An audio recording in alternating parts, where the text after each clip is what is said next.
সম্পর্কে আলোচনা হচ্ছে, আল্লাহর হক হচ্ছে বান্দা আল্লাহর কোরআনের আইন মানবে, কোরআন দিয়ে সংসার পরিচালনা করবে, কোরআনের আইন দিয়ে হাইকোর্ট চলবে, কোরআনের আইন দিয়ে সুপ্রিম কোর্ট চলবে, কোরআনের আইন দিয়ে জজ কোর্ট চলবে, কোরআনের আইন দিয়ে ম্যাজিস্ট্রেট কোর্ট চলবে।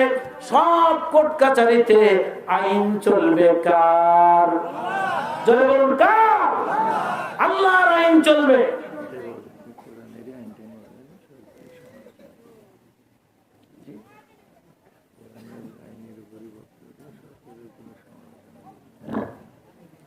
আমার ভাইরা, তাফসীর হচ্ছে, তাফসীর মানে ব্যাখ্যা। তাফসীর মানে কি? ব্যাখ্যা করতে গেলে কিছু কথা তো বুঝাই বলতে হবে, তা না হলে আমার ভাইরা, কোরআনের আলোচনা হচ্ছে, কোরআনের পক্ষে যারা তারাই হচ্ছে ইমানদার মুসলমান, ঠিক কিনা? জয় বলুন ঠিক কিনা? আর যারা কোরআন বিরোধী তারা মুমিন হতে পারে না, মুসলমান হতে পারে না, ঠিক কিনা? কোরআনের পক্ষে যারা, যারা কোরআনের আইন চায়, কোরআনের পার্লামেন্ট চায়, কোরআনের রাজ চায়, তারা কিয়ামতের দিন আল্লাহর সাথে সাক্ষাৎ অবশ্যই হয়ে যাবে তাদের। আর যারা কোরআন বিরোধী, আল্লাহর সাথে তাদের সাক্ষাৎ হবে না, জাহান্নাম ছাড়া তাদের কোনো উপায় থাকবে না, ঠিক কিনা? আমার ভাইরা, এই আয়াতের তাফসীর হচ্ছে, কিয়ামতের দিন যে তার রবের সাক্ষাৎ কামনা করে সে যেন তার রবের ইবাদতের সাথে অন্য কাউকে শরীক স্থাপন না করে। তার মানে আল্লাহর কোরআনের আইন বাদ দিয়ে ব্রিটিশের আইন, মানব রচিত আইন, সরকারের তৈরি করা আইন যেন কেউ না মানে। কার হুকুম?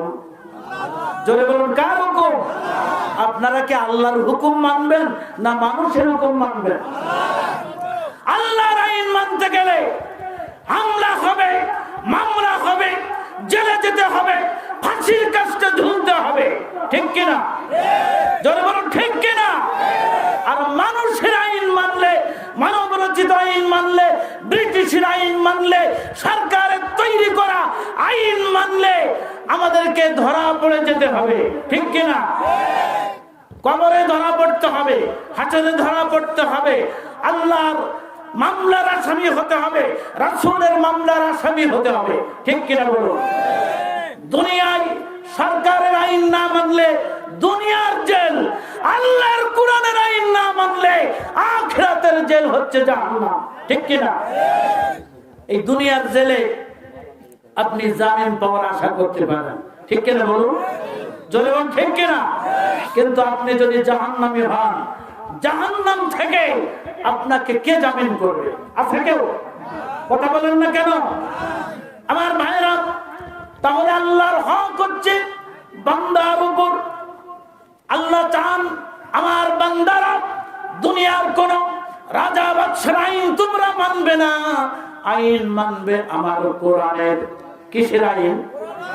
কোরআনের আইন। কোরআনের আইন এদেশে কোথাও নাই। কোরআনের একটি আয়াত দিয়ে বিচার ফয়সালা হয় না। আমরা চাই এই কোরআন পার্লামেন্টে যাবে, কোরআন দিয়ে চোরের বিচার করা হবে, ডাকাতের বিচার করা হবে, সন্ত্রাসের বিচার করা হবে, ঠিক কিনা? জোরে বলুন ঠিক কিনা? আমার ভাইরা, যদি আমরা ভালো কাজগুলি করতে পারি, খারাপ কাজগুলি যদি ছেড়ে দিতে পারি, আর যদি কোরআনের আইন মানতে পারি, কিয়ামতের দিন আল্লাহর সাথে আমাদের সাক্ষাৎ হয়ে যাবে। সুবহানাল্লাহ। আর জোরে বলুন সুবহানাল্লাহ। আল্লাহর হক বান্দা যখন আদায় করবে, আল্লাহর হক বান্দার উপর, বান্দা আল্লাহর কোরআনের আইন মানবে, কোরআনের আইন যারা মানবে, কিয়ামতের দিন আল্লাহ রাব্বুল আলামিন বিনা হিসাবে তাদেরকে জান্নাত দান করবেন। সুবহানাল্লাহ বললেন না? তাহলে আমরা কোরআনের আইন চাই কিনা? আল্লাহর আইন চাই কিনা?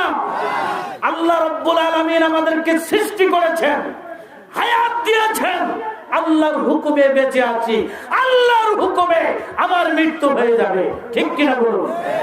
আমরা সারা জীবন কোরআনকে ভালোবাসবো, কোরআন নিয়ে বাঁচতে চাই, কোরআন নিয়ে মরতে চাই। আল্লাহর হক পুরোপুরি ভাবে আমরা পালন করতে চাই। আল্লাহ পাক তৌফিক দান করুন। বলুন আমিন। আর জোরে বলুন আমিন।